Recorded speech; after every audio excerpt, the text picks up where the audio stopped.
The war with Iran could be at a crucial turning point tonight, with negotiators agreeing to a new pathway to peace. US officials are optimistic, saying the plan just needs Donald Trump's approval. But Vice President JD Vance says there are still a few sticking points to be ironed out.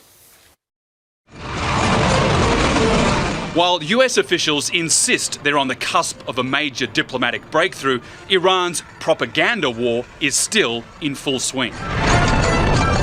The Revolutionary Guard releasing video of anti-American posters being stuck to missiles as Tehran launched a new wave of attacks. Firing at an American base in Kuwait. Retaliation, it claims, for US strikes on military sites in southern Iran. The president's been very clear that if we're fired upon, we're going to fire back. Tensions simmering as negotiators reach what could be a turning point.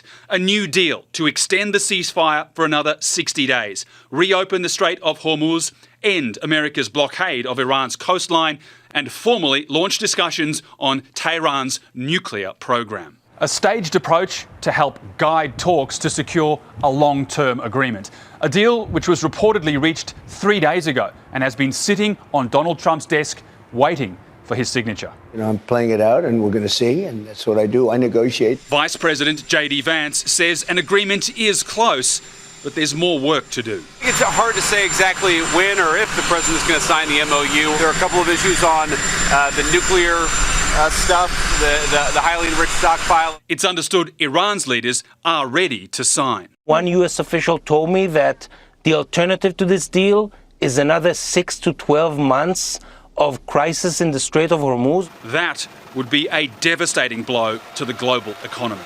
In the United States, Rob Scott, 7 News.